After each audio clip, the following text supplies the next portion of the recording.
Good afternoon, children. Today we are going to start with our last heading, Microbes as Biofertilizers, in the lesson Microbes in Human Welfare. Till our last discussion, we had completed about microbes in energy generation, that is production of biogas, composition of biogas, biogas plant, 3 stages of biogas production, advantages of biogas, microbes as biocontrol agents, where we discussed about Bacillus thuringiensis under bioinsecticides, Trichoderma, baculoviruses, nucleopolyhedrovirus, and integrated pest management. Today is our last topic to begin, and this is microbes as biofertilizers. Now we should understand what are biofertilizers and why should we use them. See, in today's time, we can say the whole world is depending quite a lot on the chemical fertilizers to increase the agricultural production. Now this is creating a number of problems all around, especially pollution of water bodies, underground soil water, we can say, or groundwater, right, etc. So it is important that today we should be aware to switch over to organic farming. This means raising of crops by the use of biofertilizers. Biofertilizers, that means biological agents or living organisms which can act as fertilizers. Why? Because they can enrich the nutrient quality of the soil. The category of what we could use as biofertilizers are substances which come under bacteria, the living organisms, cyanobacteria or blue-green algae, and the fungi. Under bacteria, we have 3 categories: symbiotic, free-living or non-symbiotic, and loose association of nitrogen-fixing bacteria. There are 3 examples all in your course: Rhizobium, Azotobacter, and Azospirillum. Please write it like this in tabulated form so that you know which is symbiotic or free living or loose association. Similarly, under cyanobacteria, we have examples to discuss: symbiotic cyanobacteria like Anabaena azole, free living cyanobacteria which includes Anabaena, nostoc, and Olocera, and Azolla anabaena symbiosis. Under fungi, we have the category of mycorrhiza, which includes ecto and endomycorrhiza. Ectomycorrhiza can be seen in plants, the relationship with plants like oak, pine, peach, poplar, and eucalyptus. Endomycorrhiza or WAM.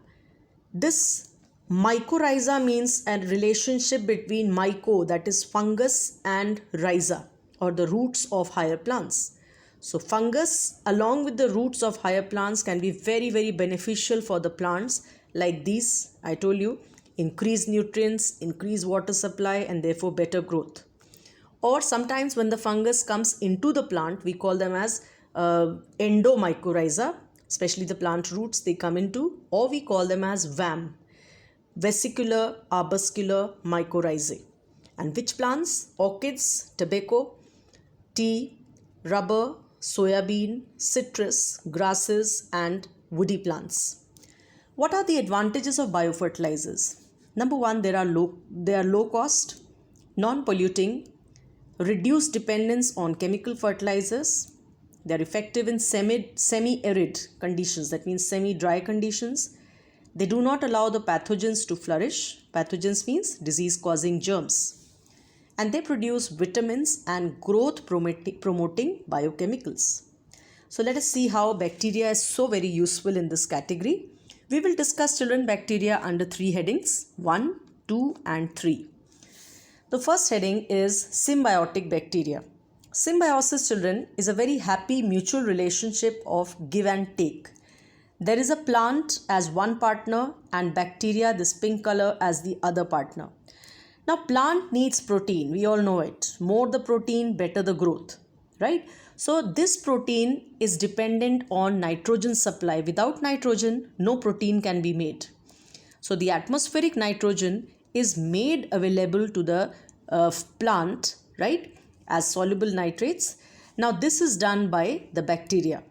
The root nodule, you can see swellings. Nodule means swelling on the roots, and into this inside lives the living bacterium called rhizobium. So the bacteria is fixing nitrogen to the plant. In return, plant is giving a very safe home or a shelter along with ready-made food to the bacterium. So both are happy because one partner and the other, both they are being benefited. This is why we call the relationship as symbiotic. Now this bacteria, if teamed up or in addition, if we can say that phosphatic fertilizers are added along with the supply of, let's say, symbiotic bacteria, they can create wonders for better nitrogen fixation. The rhizobium bacteria, it has got a pigment, reddish color of pigment. We call this as leg hemoglobin. Now this pigment is very important for the activity of rhizobium. Let us see how. The atmospheric nitrogen is being fixed for the plant under an activity of an enzyme called nitrogenase, right? This enzyme works under anaerobic conditions or oxygen-free conditions. This enzyme has to be well protected, and who does this? This is done, the protection is provided by leg hemoglobin, right, along with oxygen. So this oxygen is to be kept away because the enzyme has to work in oxygen-free condition. So leg hemoglobin, right, prevents the destruction of the enzyme, and this keeps away the damaging effects. Coming next, suppose the leguminous plant has been harvested, right? This plant was growing very luxuriantly. Now the crop has been harvested. Now the roots of the plants, they are allowed to decay to enrich the soil with nitrogen compounds. Legume crops are used in crop rotation and green manuring.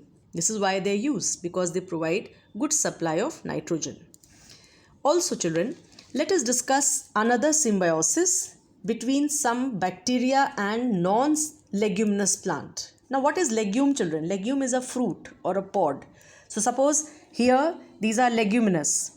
The second category we are going to discuss is non-leguminous plants like Casuarina, Myrica, Alnus and Rubus. In these plants, we can talk about a relationship, again symbiotic relationship, by another bacterium which is nitrogen fixing in the root nodules, again those swellings, but this time this is the bacterium called Frankia. And the last symbiotic relationship with the bacteria in symbiotic relationship is a plant called Ardisia, Ardisia. This plant has got certain cavities on the internal side, and this cavity is for nitrogen fixing symbiotic bacteria we call Mycobacterium and Xanthomonas bacteria. So this again will very fruitfully work for the production or fixation of nitrogen. So 3 examples children we discussed in symbiosis: rhizobium, then we talked about non-leguminous plants, and a plant called Ardisia, another symbiotic relationship. Now we are coming to free living bacteria. See, this is over. Symbiotic is done. Now we are coming to free living or non-symbiotic bacteria. This is very small to understand, only that these are soil particles. Those red dots, you can understand these are free living bacterium called Azotobacter. I'm sure you've heard of the name. This is a soil bacteria, right? And which crops can be using the nitrogen fixed by these plants? Crops like cereals, millets, fruits, vegetables, cotton, maize, etc. And in crops like cotton, rice, maize and jowar, Azotobacter increases the yield and saves nitrogen fertilizer up to 10 to 25 kilogram per hectare. It's a real big amount. So you can see how this bacteria is so very helpful for the plants, because the dependence on fertilizer will be very less. This much dependence is reduced. Alright. Coming to the next category under bacteria, which is loose association of nitrogen fixing bacteria, and we have Azospirillum. Let us see how this works. In Delhi, in New Delhi, there's an institute called IARI. The full name of this is Indian Agricultural Research Institute. Now, the scientists at this institute, what they have done is they have isolated a bacterium called Azospirillum, right? And from where have they isolated? From the roots of certain plants like grasses, rice, sorghum, and maize. Now, why they have isolated this? The same bacterium is used to inoculate the seeds. Now, when they are going to grow a seed of various plants, right? Seeds of various plants, they are going to inoculate the same. Why? For higher production of the plant. That is, the dry weight of cereals is increased. And when later it is mixed with the chemical fertilizers, various fertilizers, it gives a very high yield. So this is again, see, the bacterium isolated first from these plants, and after isolation it is inoculated into the seed stage, so that this plant, when it grows into a tree, will give very good high dry weight of the cereals, right? So this is about bacteria. Bacteria is over, children. Coming on to the second category of biofertilizers under cyanobacteria. Cyanobacteria, or the blue-green algae. We are going to discuss about the symbiotic cyanobacterial biofertilizers. Now, cyanobacteria, children, they have a capacity or potential of, we can say, nitrogen fixation of good biofertilizer agents, and they may be both symbiotic as well as non-symbiotic. Now, let us see this. This is a plant which is called as azole, right? Azole is a fast growing and floating fern. This is found in water bodies, right? So what happens in the leaf of these in the leaves of these plants, there are cavities or depressions which have a partner, that is cyanobacterium, called Anabaena azole. Once again, understand, this is the leaf of a fern which is fast growing and floating in water bodies. In the cavities or depressions, there lives a blue-green algae or cyanobacteria called Anabaena azole. This fixes the atmospheric nitrogen. That is, previously what you were discussing, the work being done by bacteria of fixation. Now the fixation will be done by blue-green algae or cyanobacteria, right? Now, this is so effective that the use is as an excellent biofertilizer, and it is known, that is, azolla is known to have resulted over 50% higher yields.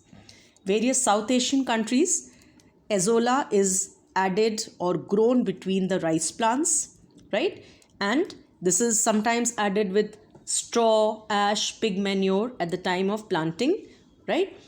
And azolla plants, they grow profusely between these rice plants. In summer months, what happens? When the water evaporates, then the azolla plants, they decay in hot summer and release the nitrogen fixed by the algal partner. That means whatever nitrogen has been fixed will be released to the soil to make it very good in nitrogen amount. So that's the partnership of symbiotic relationship between azolla. The green colored part is azolla, the leaf, and the red structure is the cavity, that is blue-green algae.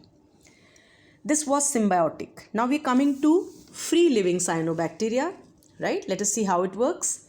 The free-living cyanobacteria, there are three examples: Anabaena, Nostoc, and Olocera, right?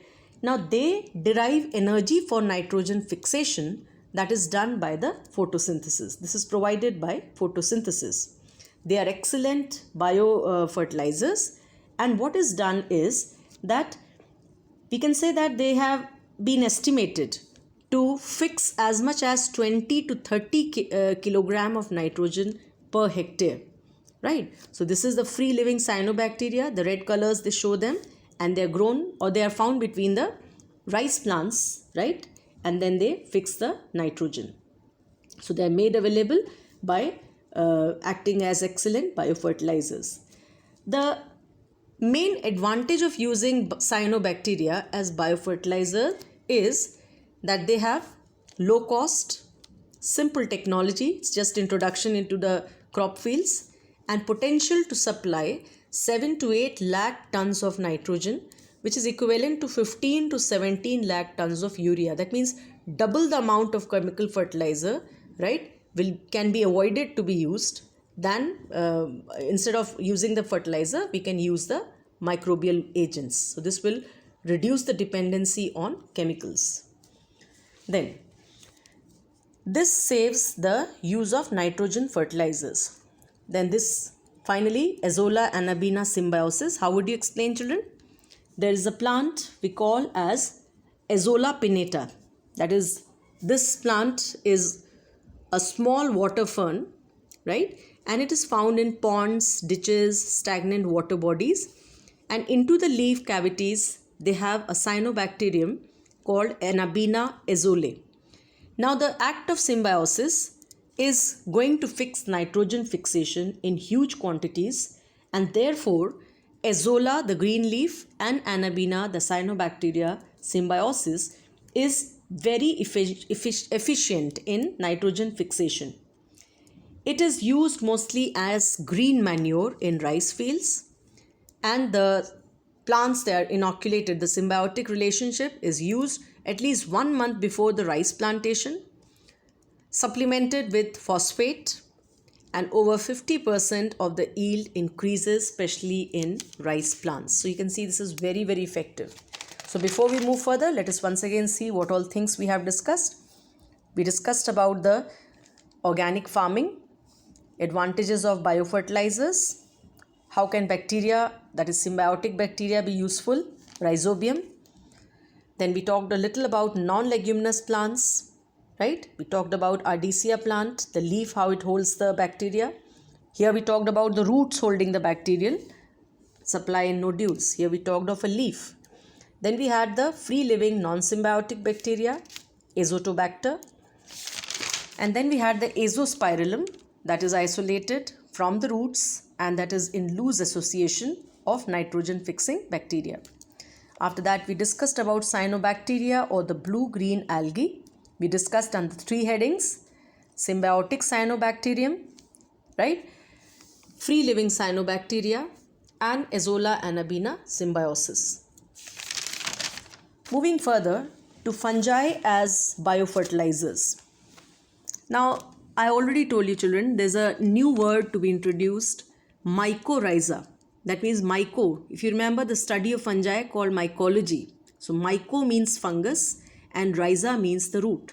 So this association is a mutual association of fungal hyphae with roots of certain seed-bearing plants. The advantage of mycorrhiza is that any marginal average land can be made into fertile by these mycorrhizal associations. So, which fungus forms that relationship? Fungus like Glomus, Amanita, Laccaria, etc. and roots of higher plants especially. Now, mycorrhiza are of 2 types, ecto and endomycorrhiza. Ecto means outside. You can see this is the root of the higher plant. Which plant? Oak, pine, peach, poplar, eucalyptus, etc. And the fungus, ecto means outside. The fungus remains outside the root but cannot gain entry. But it forms a mantle. Mantle means a covering over the root surface. Now, root will be very, very highly benefited by this covering. Number 1, their attack by pathogens will be stopped because this covering will not allow the disease-causing pathogens to enter. And number 2, the interactive surface or interface between roots and the soil is increased. How many times? 100 to 1000 times. That means there will be higher absorption of water and nutrients. Why? Because the interface between root and soil is increased. That means better adaptation for higher nutrient supply. So, advantages: absorption of water and minerals increased and roots protected by the attack of fungus. This is one thing, that the root is being benefited. What is fungus getting in return? The fungus obtains sugars from the plant. As you know, it cannot produce the food, does not have chlorophyll. So the fungus will get the sugar supply from the roots and both will be in a happy relationship. Coming to the other side, endomycorrhizae. Endo means the mycorrhiza or the fungus, instead of being outside, now somehow it has creeped inside the root layer, that is cortex. Cortex means this outer boundary of cells outside endodermis. So between the cortical cells, the fungus is seen luxuriantly growing, right? This is also called VAM. The endomycorrhiza, also called VAM, because it is called vesicular arbuscular mycorrhiza. Vesicle means it forms structures like thick walled swollen structures like these, as you can see over here. These are vesicles, that is inside the root it has a cell cortex it has gained. But sometimes it forms arbuscules, that means they're dichotomously branched or branched like into two rods, and these are hostorial branches, right? Now wherever you can see that they are growing between the root cortex cells, they are arbuscules. But wherever they have gone inside the cell and formed thick walled swollen structures, they are called vesicles. So because it forms both the structures, swollen structures inside called vesicles and between the cells called arbuscules, therefore we call them as VAM or vesicular arbuscular mycorrhizae.